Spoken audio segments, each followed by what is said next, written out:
What if the most untouchable titan in hip-hop could be toppled by a voice recorded in total secrecy almost a decade ago? Picture it, a packed Manhattan courtroom on May 14th, 2025. Reporters clutch laptops, celebrities slip through side doors, and security doubles without explanation. Then, without warning, the unmistakable timbre of Prince Rogers Nelson floats through the speakers, slicing the hush like a razor. In that instant, the room forgets to breathe, and Sean Diddy Combs, the mogul who built an empire on swagger, visibly wilts. The tape is barely 60 seconds old, yet everyone senses history twisting. Today, we're diving deep into the moment a legend spoke from beyond, and why those few recorded words might dismantle one of music's most powerful kingdoms. Keep watching, because the bombshell you heard on the news is only the beginning. Before the ghostly testimony, prosecutors had already painted a damning picture: racketeering, sex trafficking by coercion, interstate pimping, obstruction.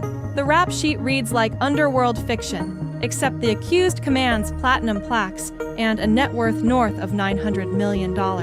T. Cassie Ventura, Diddy's former partner, had just endured 4 grueling days on the stand, describing so-called freak-off parties, forced substances, and violence that left jurors scribbling notes through tears. Day 3 dawned with a strange electricity. Veterans in the press pool said the air felt heavier.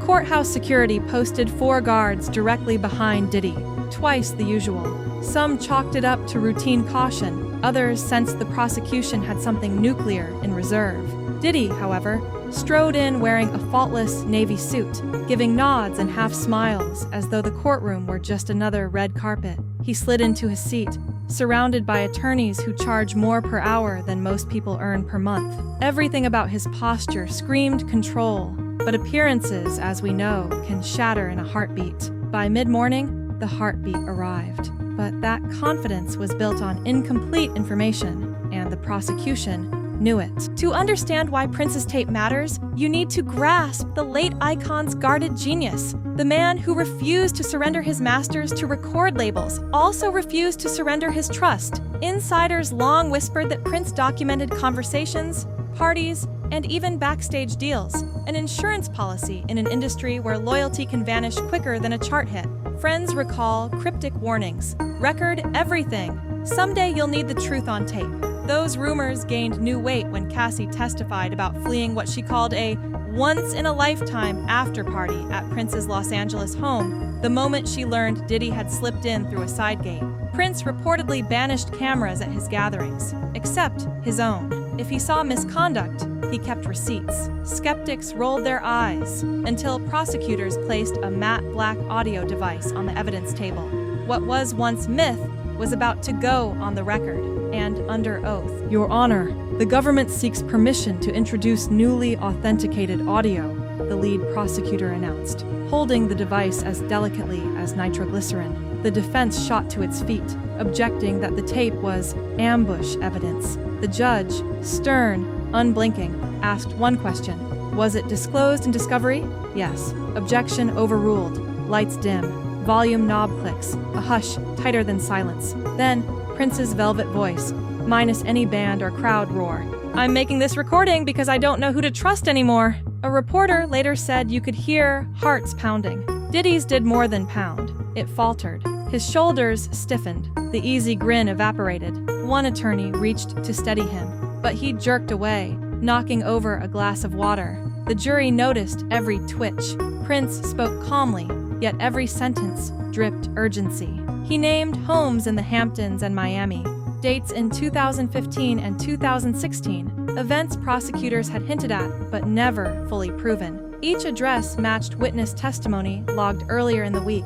The synergy was lethal. In a single breath, the courtroom's power dynamic flipped. Diddy looked like a man trapped beneath chandelier glass, and Prince, gone since 2016, was suddenly the star witness no cross-examination could touch. But the words themselves packed the heavier punch. Prince didn't waste syllables. "These aren't parties," he intoned. They're staged operations. He detailed how newcomers were separated from teams, supplied with substances they couldn't politely refuse, and nudged into compromising acts, all under discreet cameras. He counted at least 7 young artists he believed had been blackmailed into silence. Then the tape swerved into the financial. Prince described envelopes of cash and digital transfers wired through shell LLCs, payouts aimed at burying potential scandals. He dropped figures with accountant precision. 2 million here, 1,000,003 there. Diddy, hearing those exact numbers broadcast to jurors, lost the battle to stay calm. His curtain of cool ripped, and for the first time, the jury saw raw panic flicker across his eyes. Prince concluded the 5-minute segment with a chilling caveat. "If anything happens to me, make sure this reaches the light." Prosecutors paused the audio exactly there, like expert DJs dropping the beat, and let the words hang. The silence roared. "Follow the money," Prince had said. Moments later, prosecutors did just that. 3 giant screens lit up with spreadsheets and bank logos. Transfers dated January 12, 2016. $2 million to an entity owned by a former model who'd abruptly vanished from public life. February 3rd to $1,300,000 to a consulting firm run out of a P.O. box in Delaware. Each figure mirrored Prince's own ledger. If any juror doubted the tape, the numbers welded belief. Next came NDAs bearing Diddy's signature. Ironclad silence contracts with penalties topping 8 figures. One document described audio-visual materials of a private nature. Prosecutors didn't need to spell it out. The implication was brutal. Pay up, or your darkest moments stream to the world. Mid-presentation, Diddy's pen slipped from trembling fingers. He blurted, "That's a lie!" Hall-length gasps. Gavel slam. Judge warned of contempt. Cameras aren't allowed in federal court, but every sketch artist lunged to capture the eruption. Damage incalculable. Jurors had now felt Diddy's fear, and fear is sticky. It clings long after deliberations begin, but none of it was accidental. The government had gamed this scenario for months. Legal insiders later revealed prosecutors practiced the reveal in a mock courtroom. They studied Diddy's prior depositions, noting he maintained composure for roughly 48 hours before emotional fatigue set in. Day 3? Perfect. They enlisted 3 independent audio forensics labs to verify Prince's voice print and recording integrity, anticipating defense cries of deep fake. Judges love chain of custody. The government's was bulletproof. A Reuters analyst whispered to colleagues that the defense just watched its cornerstone crumble on live TV.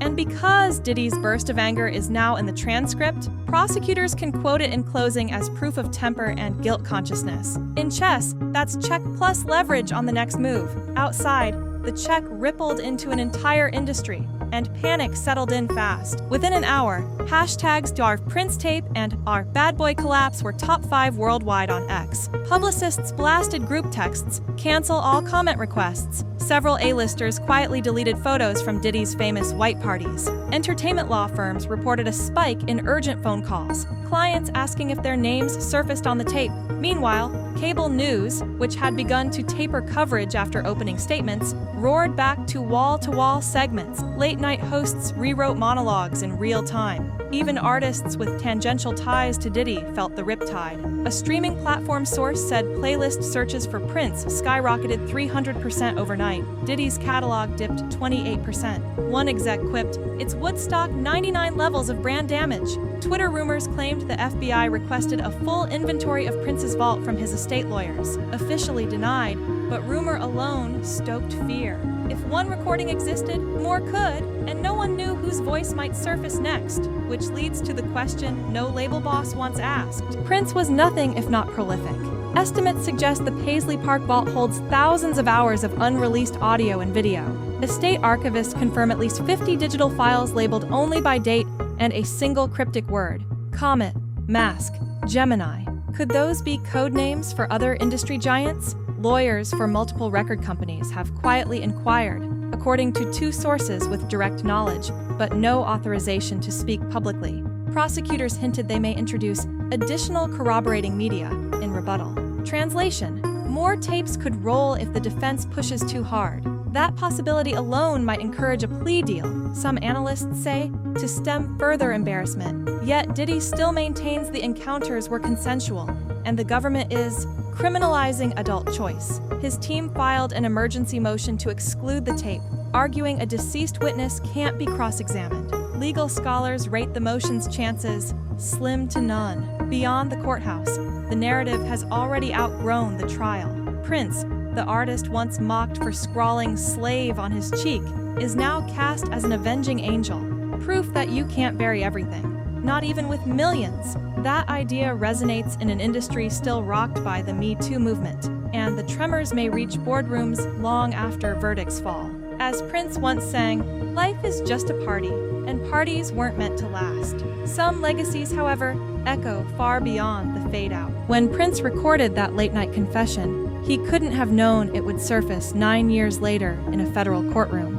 Yet, here we are, watching a billionaire mogul unravel because a man who refused to cede control in life also refused to let the truth die with him. The jury will decide whether Diddy's empire stands or fractures, but one fact is already carved in pop culture granite. Secrets recorded in the dark have a way of blasting into the light at the worst possible moment. So ask yourself, if one tape shook the music world this hard, what happens if the vault door swings wider? Whose name echoes next? Drop your thoughts below. Hit that subscribe button for every explosive update. And remember, sometimes the loudest voice in the room is the one speaking from the other side.